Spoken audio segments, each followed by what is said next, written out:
Les observateurs attentifs ont déjà remarqué que Steve McQueen est un cinéaste de la lutte contre l'oubli, qualité qui s'est manifestée dès ses premiers films de cinéma. La question de l'importance du passé dans le présent est donc au cœur de l'œuvre, que ce soit avec Hunger, qu'il a révélé en 2008, ou les œuvres qui l'ont confirmé ensuite, Shame, 12 Years a Slave, Les Veuves, ou encore Small Axe, une série en 5 épisodes pensée comme 5 films qui composent une tragédie en 5 actes sur la condition des populations d'origine antillaise d'Angleterre des années 1960 aux années 80.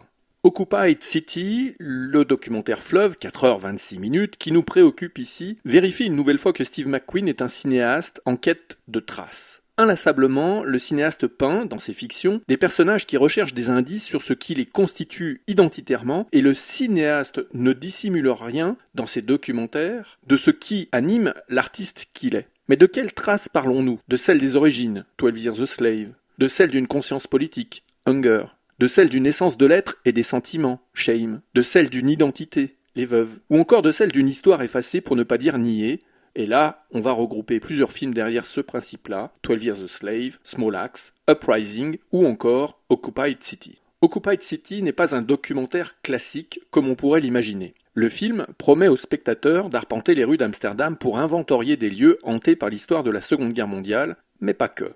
Le film procède à une excavation de strates temporelles ou physiques enfouies dans la crédulité du présent. Occupied City déplace le spectateur dans les rues de la ville, d'un lieu, public ou non, à un autre, mais il nous déplace aussi dans le temps, car à force de plans, à force de durée, le film devient un cheminement. L'itinéraire proposé ne se limite pas à observer les stigmates de l'occupation nazie. Occupied City invite aussi à prolonger les fouilles entreprises par Steve McQueen et Bianca Stichter pour envisager d'autres possibilités narratives convoquées, elles, par l'architecture des XVIIe et XVIIIe siècles. Ainsi, d'autres histoires surgissent pour rétablir différentes réalités dans la prise en compte de l'histoire collective d'Amsterdam et du pays. L'un des enjeux principaux du film était de donner corps aux fantômes que l'auteur souhaitait convier dans le processus réflexif des images. Alors il faut traquer la présence physique du passé et contredire l'oubli. Aller donc au-delà de ce qui est présent sans être vu. Les plaques commémoratives, les statues, les monuments, les musées. Pour cela, choisir des angles de prise de vue, ne surtout pas se refuser d'utiliser une caméra mouvante, animée, qui bouge. Car la mémoire, selon Steve McQueen, se doit d'être vivante. Le positionnement de la caméra en certains plans étonnera. Où est-elle située? Quel est le point de vue que nous offre le cinéaste? Ni trop haute, ni trop basse, ni à hauteur d'homme. La caméra occupe presque toujours la position des âmes qui errent encore dans les rues d'Amsterdam.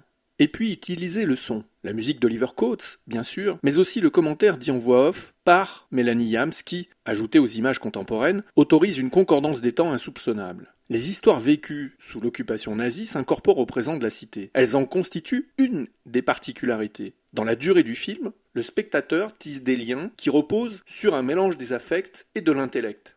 Les fantômes s'animent. Au bout du compte, ce que le temps avait invisibilisé redevient sensible, donc essentiel. Les traces du passé envahissent les images. Le spectateur ne voit plus que cela. L'errance de notre regard au fil des plans de Steve McQueen rejoint celle des esprits qui donnent à la ville son identité. Au même titre que l'essor économique d'Amsterdam au XVIIe siècle, au même titre que l'importance de la ville dans le commerce triangulaire au XVIIIe siècle, l'occupation nazie, pendant la Seconde Guerre mondiale, conditionne le contemporain des habitants d'Amsterdam.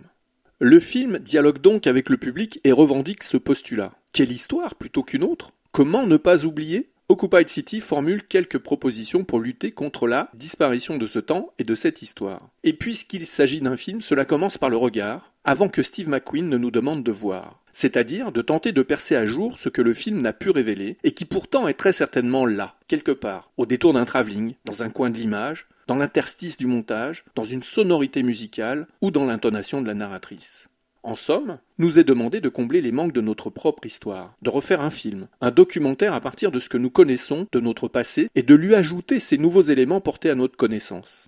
L'histoire devient alors plus objective. Elle se nourrit d'autres expériences qui complètent la nôtre, celle de notre pays, celle de notre famille. À partir de là, un dernier effort peut se concevoir, celui qui nous permettrait d'établir des liens de causalité entre les problèmes que rencontrent aujourd'hui nos civilisations et ce que nous avons décidé de ne plus voir, de ne plus savoir ou tout simplement d'oublier volontairement. McQueen le sait, il n'y a pas pire amnésie que celle qui est délibérée. Alors, Occupied City est un acte de résistance multiple. Il nous est ainsi suggéré de ne pas flancher devant les difficultés que nous devons affronter. Il nous est demandé de ne pas abdiquer, de ne pas céder au mirage fabriqué par la facilité, de ne pas craindre la complexité. Au contraire.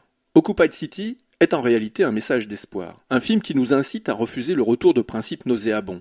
Occupied City nous rappelle que dans l'humain cohabitent le pire et le meilleur, et que le second choix nous rend plus dignes.